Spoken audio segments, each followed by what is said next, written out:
Salut les replayers, on se retrouve pour une nouvelle vidéo.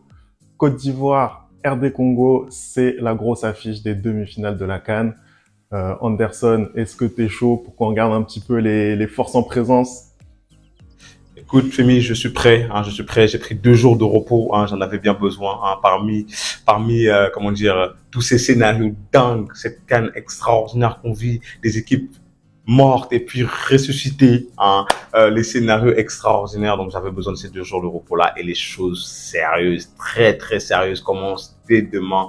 Et on va en parler tout de suite de ce Côte d'Ivoire, RD Congo. Tu peux envoyer le générique, Femi. C'est parti!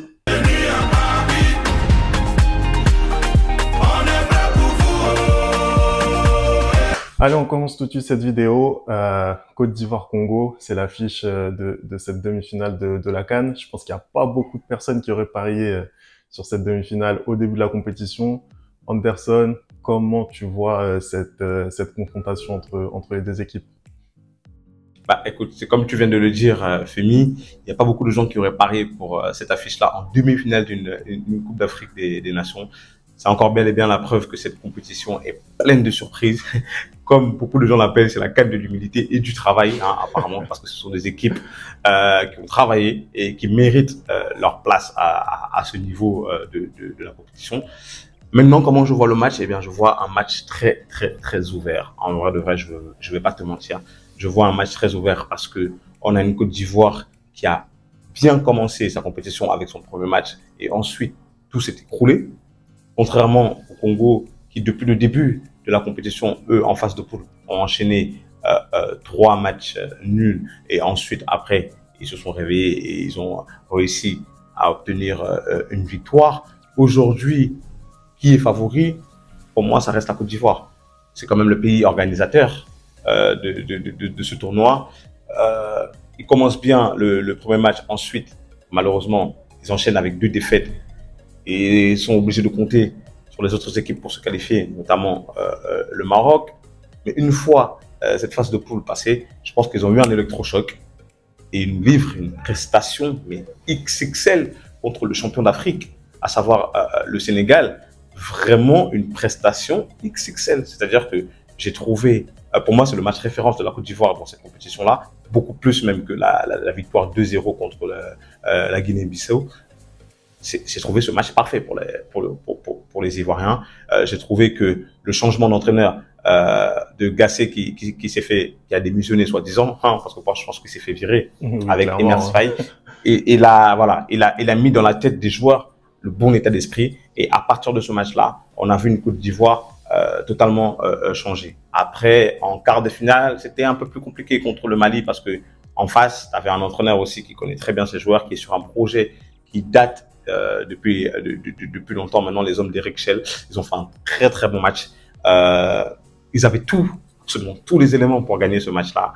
10 contre 11, ils ont marqué en premier, ils ont marqué à la 75e minute, mais tu ne peux pas abattre cette Côte d'Ivoire si tu ne mets pas 2-3 buts. Ils ont encore une fois de plus réussi à se relever et à aller chercher la victoire au bout du temps additionnel.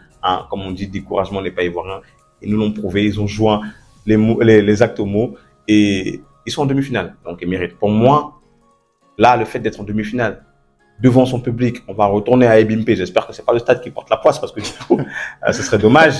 On va retourner à Ebimpe devant 60 000 spectateurs et la plupart, c'est pas pour, c'est pas pour minimiser les Congolais, mais la plupart sont ivoiriens. Normalement, ils doivent faire le taf et arriver en finale. Voilà. Écoute, on verra ce que ça va donner. Globalement, je suis assez d'accord avec toi sur le fait que la Côte d'Ivoire, pour moi, est favorite de cette confrontation. Ils ont pas le droit à l'erreur, selon moi. Un immense stade, un pays derrière eux, une dynamique enclenchée.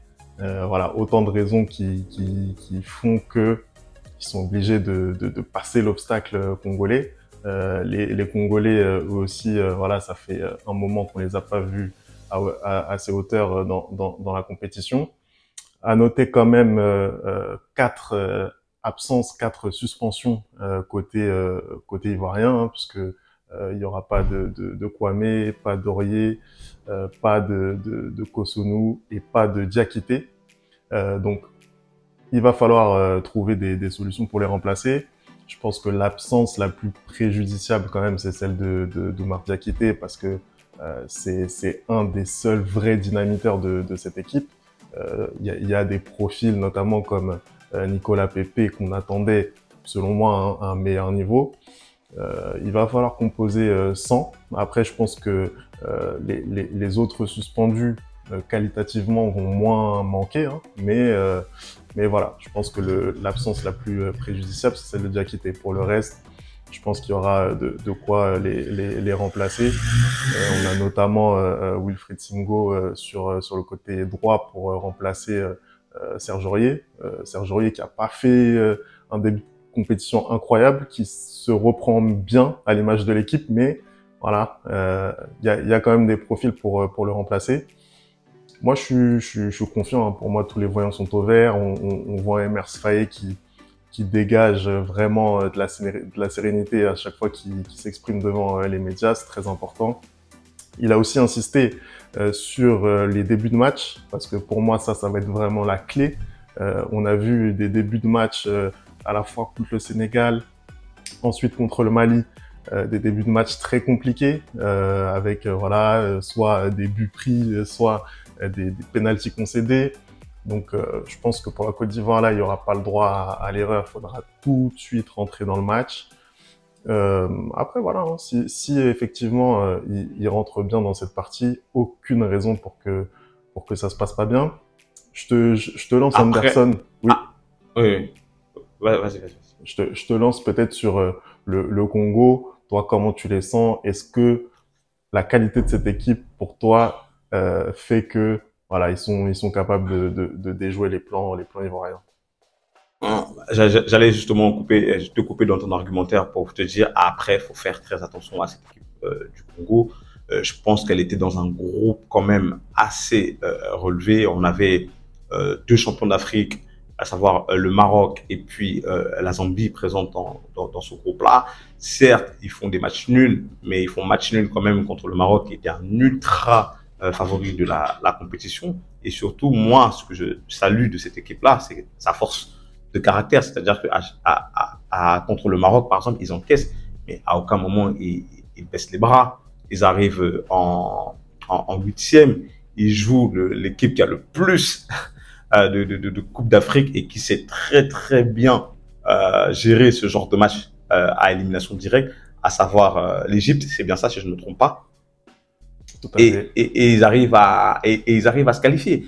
Alors certes, c'est au tir au but, c'est au tir au but, mais ils arrivent à se qualifier. On se rappelle encore que l'Égypte est arrivée en finale de la CAN au Cameroun de cette manière-là, à chaque fois des séances de tir au but. Donc c'est très très difficile de battre l'Égypte là-dessus. Ils arrivent à le faire. Ils ont un quart de finale contre cette surprenante équipe de Guinée qui avait très bien joué jusque-là.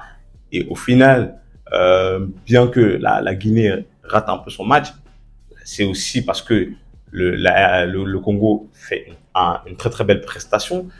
Ils battent la Guinée 3-1, avec des très très jolis buts d'ailleurs. Une équipe qui marche très bien en contre, une équipe qui n'a pas besoin d'énormément d'occasions pour les convertir. En phase de poule, c'était un peu plus compliqué, beaucoup de ballons tirés au-dessus des cages, mais là, c'est de mieux en mieux. Comment dire, ils arrivent à bien régler leur tir, et surtout une équipe emmenée par des hommes, des meneurs d'hommes, à savoir Chancel Bemba d'un côté et puis Johan Wissa, pardon, qui fait une très très belle Coupe d'Afrique des Nations. Tu vois, donc ils sont en confiance, et le facteur à ne pas oublier, j'en parlais encore avec un supporter ivoirien cet après-midi, c'est que le Congo n'a rien à perdre. Comme tu l'as dit, Femi, le Congo, ça fait un long moment qu'ils n'ont pas été à ce stade de la compétition. Le Congo n'a absolument rien à perdre, ils vont jouer leur va-tout.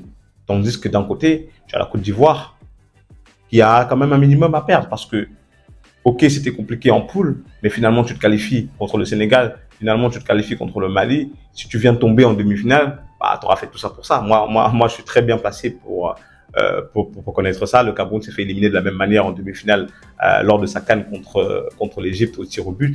Ça m'a fait mal, tu vois. C'est-à-dire que tu fais un beau parcours, tu arrives en demi-finale et tu n'arrives pas à aller au bout. Ça fait très très mal, tu vois. Donc peut-être aussi que On voit cette équipe qui a un peu la pression depuis le début du tournoi. Peut-être que là, ça va être une pression supplémentaire.